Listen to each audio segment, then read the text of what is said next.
The politically charged battle over climate change is increasingly spreading to the classroom.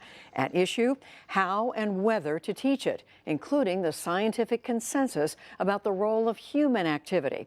It's a debate playing out in states adopting new science standards, including in Idaho, where a key vote could come this week. Special correspondent Lisa Stark of our partner Education Week reports from Boise. It's for our weekly segment, Making the Grade. What's clay? The earth! These Boise second graders are playing an unusual game of tag. On your marks, get set, go! They're pretending to be sunlight. Once they reach Earth, they turn into heat. Some bounce back. Others are tagged and trapped by students masquerading as greenhouse gases. Oh man, look at all my greenhouse gases. Look at that, all right. The idea is to help students understand global warming. Earth is actually warming up. So the more greenhouse gases we add to the atmosphere, what happens to the temperature of the Earth? Yes. It gets hotter. It gets hotter. What is climate change? What did you learn about that when you were outside playing tag? It's when people put more carbon dioxide in the air and it makes it warmer. Boise State University professor Jennifer Pierce offers this lesson on climate change to elementary school classes.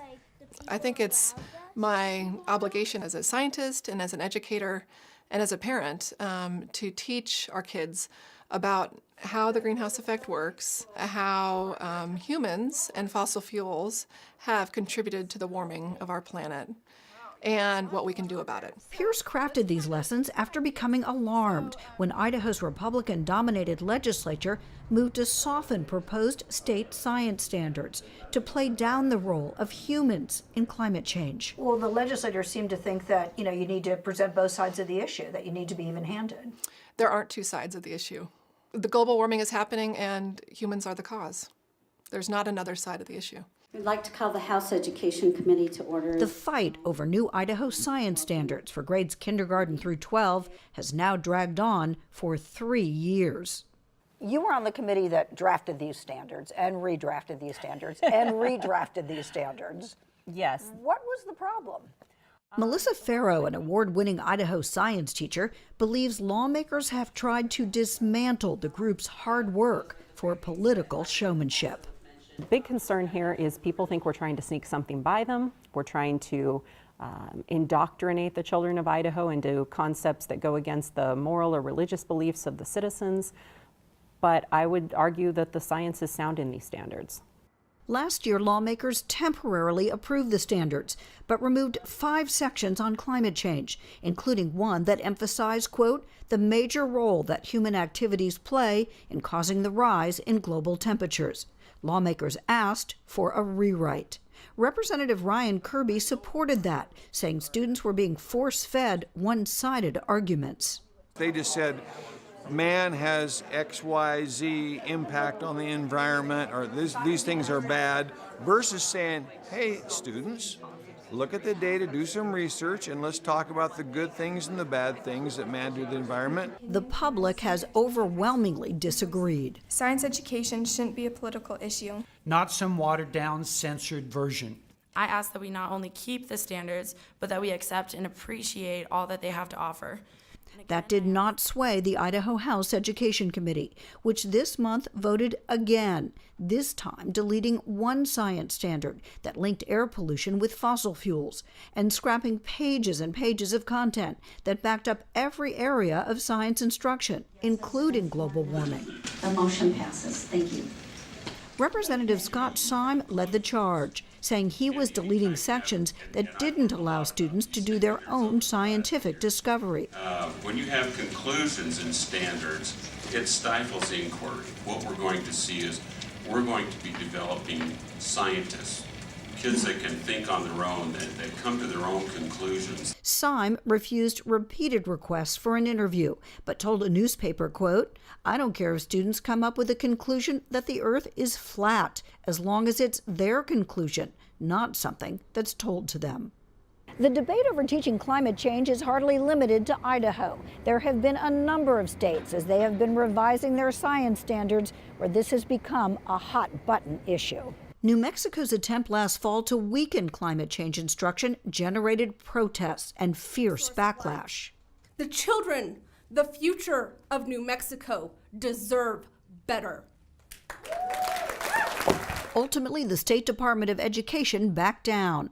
Recent attempts in at least 9 states to block, repeal, or modify state science standards, partly because of the treatment of climate change, have largely failed. All this comes during a government administration skeptical about global warming.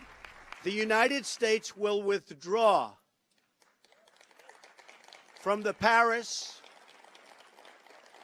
Climate Accord. In the case of climate change, of course, there have been many really concerted efforts to kind of deny the science. David Evans is the executive director of the National Science Teachers Association. When a legislative body decides to recommend against science content that's been well vetted by the science community and the education community, we undergo a great risk at denying our children really important information that they're going to need. Each of these has a type of resource on it.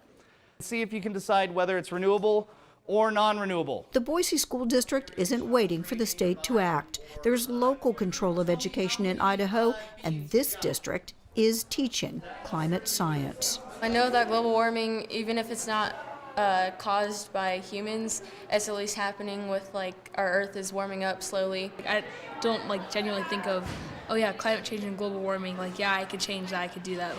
I feel like that's something that everyone would have to come to, not just one person.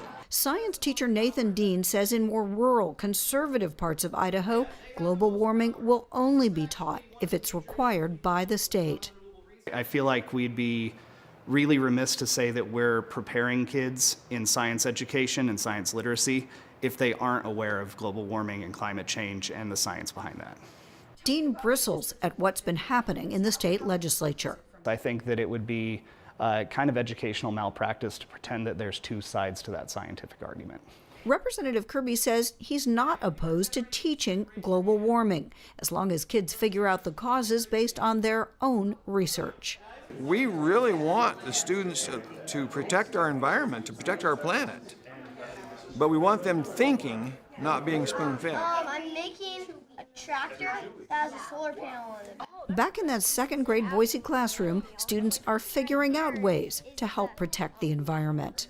If you want to go to the zoo, you don't need to drive. You could bike there. It's basically a cooling vest.